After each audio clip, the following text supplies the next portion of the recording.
जसबीर ओबी के इस हिंदी चैनल पर आप सभी का हार्दिक स्वागत है। आज हम कक्षा 8 का 12वां पाठ ले रहे हैं, सुदामा चरित, जिसके कवि हैं नरोत्तम दास जी। अवधी भाषा में लिखा गया ये खंड काव्य बहुत ही सुंदर घटना पर आधारित है, सुदामा जी और श्री कृष्ण का मिलन। तो चलिए शुरू करते हैं। सीस पगा ना झगा तन में, प्रभु जाने को आहे बसे के ही ग्रामा।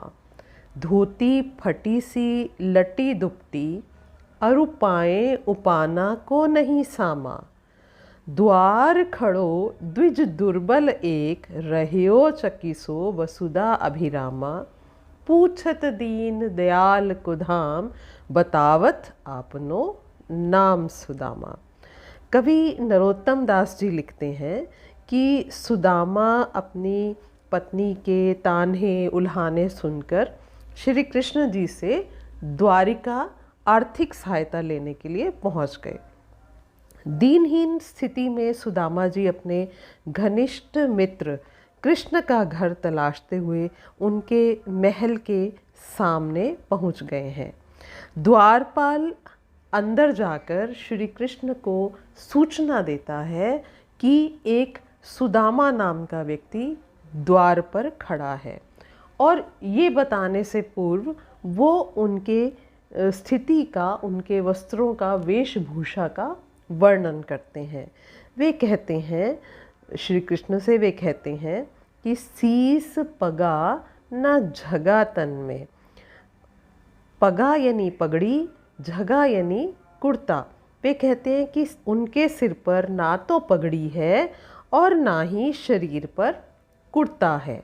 जाने को आहे बसे के ही ग्रामा। नहीं मालूम किस गांव से, ग्रामा यानी गांव, किस गांव से वे यहाँ आए हैं। धोती फटी सी लटी दुपटी, उनकी धोती भी फटी हुई है और वह गंदा सा दुशाला, एक दुपट्टा ओढ़े हुए हैं। औरु पाए उपाना को नहीं सामा, और उनके पैर में जूते भी नहीं हैं। पाए अर्थात पाँव और उपहाना यानी जूता। द्वार खड़ो द्विज दुर्बल एक। द्वारपाल क्या कहते हैं कि हमारे दरवाजे पर एक द्विज यानी एक ब्राह्मण खड़ा है जो कि बहुत ही दुर्बल है। रह्यो चकिसो वसुधा अभिरामा, और चकित होकर, चकिसों का अर्थ है चकित होकर, इस पूरे नगरी को वो देख रहे हैं। अभिरामा यानी सुंदरता। वे द्वारिका नगरी की सुंदरता को देखकर बहुत ही हैरान हो रहे हैं। पूछत दीन दयाल को धाम, बतावत आपनो नाम सुदामा। वे दीन दयाल अर्थात श्री कृष्ण का महल, उनका स्थान, उनके घर के विषय में पूछताछ कर रहे हैं और अपना नाम वे सुदामा बताते हैं। बस इतना सुनना था कि श्री कृष्ण दौड़ पड़े द्वार की ओर और अपने मित्र को भीतर ले आए, बहुत ही आदर सहित। आगे नरोत्तम दास जी कहते हैं, ऐसे बेहाल बिवाइन सो, पग कंटक जाल लगे पुनि जोए। हाय महादुख पायो सखा, तुम आए इते न किते दिन खोए।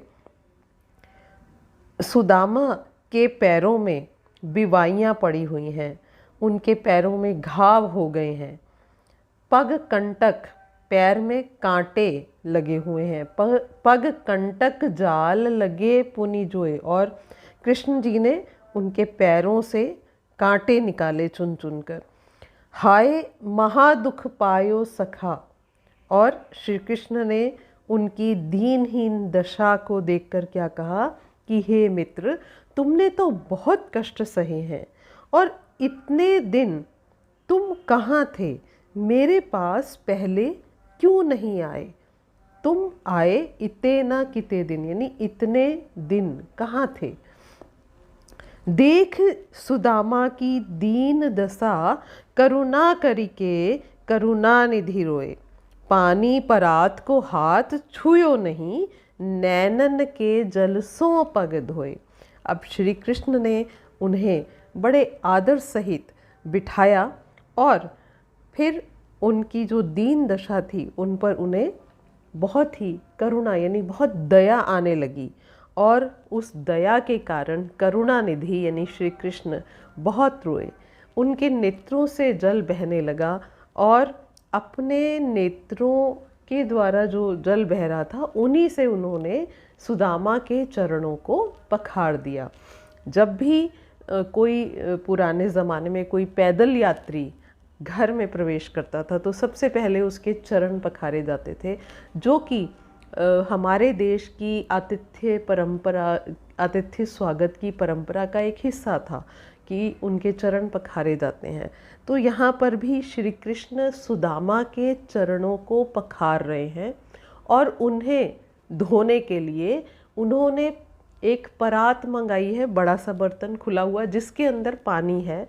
लेकिन श्री कृष्ण उनकी बुरी हालत को देखकर रो रहे हैं और उन्होंने पानी जो परात में रखा हुआ है उसे उन्होंने छुआ तक नहीं और अपने आँखों के जल से, अपने आंसुओं से ही उनके चरणों को धो दिया।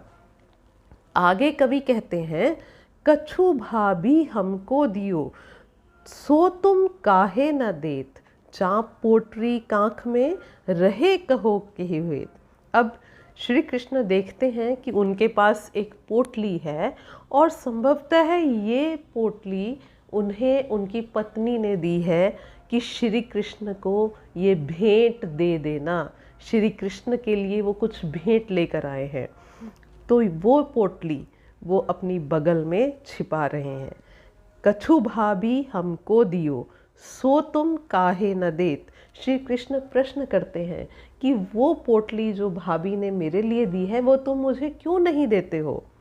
चाँप पोटरी, चाँप यानी छिपा लेना, पोटरी यानी पोटली, कांख में बगल में, रहे कहो के हुए, किस कारण तुम इस पोटली को छिपा रहे हो, जरा ये तो बताओ। और इसी समय वो अपने बचपन की एक घटना को याद करते हैं जब वो ऋषि संदीपानी के आश्रम में रहा करते थे। उनके गुरुकुल में वे दोनों शिक्षा प्राप्त करते थे। तो एक दिन गुरु माता ने उन्हें जंगल से सूखी लकड़ी लाने के लिए भेजा और तब उन्होंने उन्हें एक पोटली में चने बांध कर दिए कि जब भूख लगे तो खा लेना। आगे चना गुरुमात दयते, लय तुम चाबी हमें नहीं दीने, श्याम कहो मुस्काए सुदामा सो, चोरी की बान में होजू प्रवीणे। अब यहाँ पर वो एक शिकायत करते हैं, एक उल्हाना उन्हें देते हैं कि मुझे लगता है कि चोरी की बान यानी आदत, चोरी की आदत में तो तुम मित्र बहुत प्रवीण हो। प्रवीण यानी बहुत कुशल हो, बहुत माहिर हो, तुम्हारी चोरी की आदत अभी भी नहीं छूटी है। क्योंकि उन्हें पुरानी घटना याद आती है कि जब वो दोनों जंगल में सूखी लकड़ी लेने गए और इस दौरान जो चने थे वो सुदामा ने स्वयं खा लिए, उन्हें नहीं दिए। और जब उन्होंने पूछा कि मुझे लगता है मित्र कि तुम कुछ खा रहे हो, तब सुदामा ने ये उत्तर दिया कि नहीं नहीं, मुझे ठंड लग रही है। क्योंकि उस समय वर्षा हो रही थी और वर्षा से बचने के लिए वो एक पेड़ पर चढ़े हुए थे और उस समय वो उनसे कहते हैं कि नहीं नहीं, मुझे ठंड लग रही है, इस वजह से मेरे दांत किटकिटा रहे हैं, मेरे दांत बजने की आवाज़ आपको सुनाई दे रही है, मैं कुछ खा नहीं रहा हूँ। लेकिन वो स्वयं चने सारे चबा जाते हैं। तो उसी घटना को याद करते हुए अपने मित्र से वो शिकायत करते हैं। श्याम कहो मुस्काए सुदामा सो, मुस्काए यानी मुस्कुराते हुए वे सुदामा से कहते हैं, चोरी की बान में होजू प्रवीणे, कि मित्र चोरी की बान में, चोरी की आदत में तो तुम आज भी कुशल हो, आज भी बड़े माहिर हो। पोटरी कांख में चाँप रहे तुम, खोलत नाही सुधारस भी ने। तुम ये पोटली जो कांख में बगल में छिपा रहे हो, इसे क्यों नहीं खोलते? ये तो बहुत ही अमृत के समान मधुर भेंट है। पाछली बान अजो न तजो तुम, पाछली यानी पिछली, बान आदत, अजो अभी। वे कहते हैं कि पिछली जो आदत है वो तुम्हारी, वो अभी भी गई नहीं है। और इसी तरह तैसे ही भाभी के तंदुल कीने, भाभी ने जो तंदुल जो चावल भेजे हैं वो भी तुम इसी तरह से छुपाए जा रहे हो। तो क्या कारण है? वे अपने मित्र से पूछते हैं। बहुत ही सुंदर प्रसंग है उनकी मित्रता का। तो मुझे आशा है आज हमने जितना अंश पढ़ा वो आपको समझ में आया होगा, और यदि समझ में आया है तो सब्सक्राइब करेंगे चैनल को और लाइक करना नहीं भूलिएगा। कमेंट करके अवश्य बताइएगा। धन्यवाद।